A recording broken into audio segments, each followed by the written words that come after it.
Hello and welcome to this week's edition of the Weekly Wind-Up with me, Nicola Green. Today my guests are Councillor Erin Hill and Councillor Gemma Wilson, who will be talking about International Women's Day. Welcome, ladies. Thank you. How are you two today? Fine, thank you. Great, thanks. Thank you for coming in. So what is International Women's Day then? It's an international celebration really of the role that women play in all kinds of arenas around the world, but it also serves to highlight, I think, some of the issues that women still face in the workplace, in society. But fundamentally, I think for me it's a celebration. It's a way of getting together and talking about what women do, what women can do, and what's still ahead of us to do. Okay, so what is the job of a councillor then? Ooh, massive, really varied. What isn't it? Yeah, absolutely. Okay, yeah. I've dealt with all of the things that perhaps you'd expect a councillor to deal with, but a whole host of things I've dreamt I'd deal with as well. Yeah. It's challenging, exhausting, exciting, fun, and you do actually really feel like you're making a difference because as a local politician you're very, very hands-on. So there is a great sense of achievement with the role.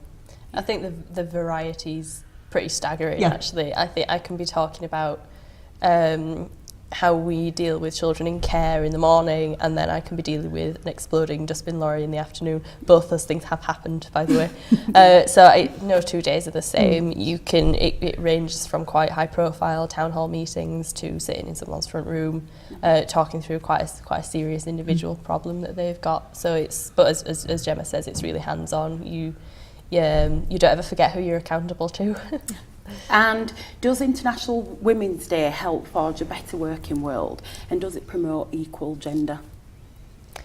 I think so. Obviously, the event that we're doing in Kirklees this year has a specific focus on women in politics, but also I think International Women's Day as a whole really exists to spark some of those conversations. Obviously, on its own, it stands alone. It won't achieve the sort of structural change that I think we need, but it opens up those conversations. It starts women thinking about, well, what challenges do I face? How can I help other women? And I think it should encourage men to start thinking about the world in a different way, really, about set of experiences that they might not otherwise have considered. Yeah, completely agree there. The theme this year is Be Bold for Change. What does that mean? We're talking about, we were struggling a little bit here because we've both been talking about our Be Bold moments, and there's been quite a lot, and those moments might be something small, like having the confidence to wear something that you've not worn in years, or it could be standing for election, which I think is pretty bold on both our parts, really, particularly when I lost the first time round. So we're just looking at being bold, and it sounds perhaps a bit cheesy, but empowering each other, because I think that there's that sisterhood, that solidarity that you have between women, and it's just nice to have that on a perhaps larger scale as we're going to have there. Yeah, I think it means whatever you want it to mean. Yeah. I think there are some things that are very obviously bold, so public speaking, standing up and addressing a crowd of 100, 200 people. But also, like Gemma says, some of the boldest moments that I've had is actually being able to stand up for myself on an individual basis. And maybe nobody else knew that was happening, maybe it was only important to me. But I think it's really important to stress, particularly for women who, traditionally there's that stereotype of if you speak up too much, you're seen as a nag. If you don't speak up enough, people question why you're there at all. Whereas men are bold. And they stand up and they are assertive. Men are assertive, women nag. Men are confident, women are screechy. That kind of double standard. So I think it's about relabeling as much as it is anything else. The idea that if you stand up, you're not failing as a woman, you're actually being bold. It's actually something positive and something that we should encourage each other to do. Yeah. And what is it you two will be doing on the International Women's Day then?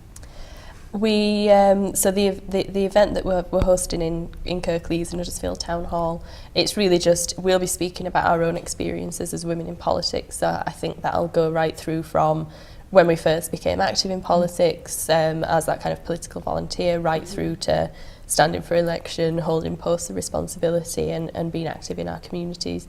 What I hope that'll trigger is a discussion of why is there such small representation of women in politics? So obviously we're in local government, and I think something like a third of local council leaders are women. It's quite a small percentage. There are no female council leaders in the country who have young children. So I think still below 50% of councillors are women, whereas obviously we're 50% of the population, and I think it should be representative. And actually, anecdotally, there's evidence that there are reasons for that, that actually it's not that women just don't come forward, although that is part of the problem. There are actually issues and barriers that still stand in their way as well. So, as I say, it's really to open that conversation, but absolutely. Personally, I think we'll both be talking about our own experiences. Yeah. And Erin's made it really funny as well by bringing some really, sorry, I probably should have mentioned this beforehand, but Erin's brought some clips up that were made within the last year or two that sound very draconian, something that might have been said in the 1800s. So that's interesting when you're looking at that slant of, that these kind of attitudes still exist. And we've both had our own moments of things that men wouldn't face. When I was elected, I had an interview, and the first question I was asked was, so you've got 3 children, how are you going to manage now you're elected? And I can guarantee that no male colleagues would have been asked the same question. And it's just, they're the kind of attitudes you face. And somebody else once said that they wouldn't vote for me because I had young children, and they didn't feel that was my place. I've got young children, that should come first. Whereas, interestingly, I get the opposite problem because Gemma's married with children and I'm not, and I get the she might go off and get married. Maternity risk. I'm a maternity risk. I've had colleagues say to me, don't take on a long-term project if you don't know that you're going to be here. And what they mean by that is, you're just going to run off and get married. You're not fully committed to this. This is something that you're doing until you get married, and then you'll stop. And I'm thinking, if I do decide to get married, I'll still be a councillor. It won't affect anything. So it's quite weird how we've both had those different experiences surrounding the idea of marriage and family, but it's been an issue for both of us in a way that it just wouldn't be for a male colleague. It was one of the things that actually sparked me to stand. I'd always been involved with my community, and I had a meeting with somebody years ago from the council, a councillor, and the meeting wasn't going particularly well. It was a local issue that I felt really passionate enough that I'd actually gone to the bother of arranging meetings and had a campaign going.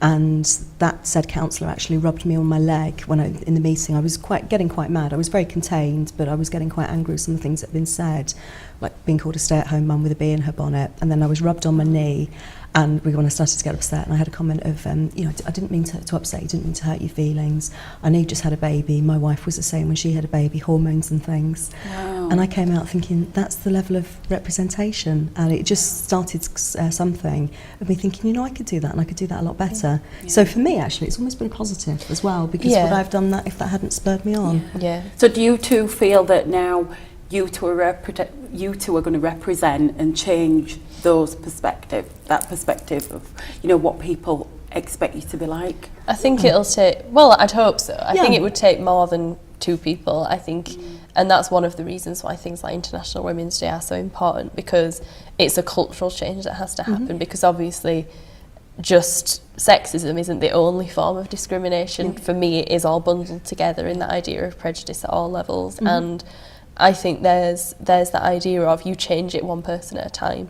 You change it by showing that you can do the job, and unfortunately I think we've both felt at different times as though you have to be better. You can't just be as good. You have to be better, because if a man messes up, if a man doesn't do that well, it's a reflection on him, whereas if one of us doesn't do that well, it's a reflection on women. It's a reflection on, we said that she wouldn't be any good, we said that she was a risk, kind of thing. But equally, I think you do it one person at a time, one conversation at a time, one meeting at a time, and you just chip away. And I think eventually we'll reach that sort of critical mass of good, competent women, and there are no shortage of them in Kirklees and on the council. So when is the event going to be held then, and where? March the 8th. 8th, yes. It's in the evening at Huddersfield Town Hall. Okay. It's primarily aimed at councillors and Kirklees staff, because it's the event that obviously we're hosting down there. But I'm hoping it'll be really, really positive. I think the idea of it is that it's quite a sort of informal event, that it gives people time to chat to each other about some of the stuff raised, that it's not just us lecturing people, that actually we do quite a short bit at the beginning, and then there's that kind of quite natural conversation that follows. So it should be a good event then. Yeah, I'm really Hopefully, looking yeah. forward to it. Looking forward to Yeah, it. definitely. Yeah, We've definitely. got to try and think of our Be Bold, one of our Be Bold Yes, moments now, yeah, haven't we? yeah. Definitely. Well, thank you, ladies, for coming in. Thanks No for having problem. us. Okay, so Erin and Gemma, thank you for being on the programme. And remember, we can be contacted by the usual means. My name is Nicola Green, and thank you for watching.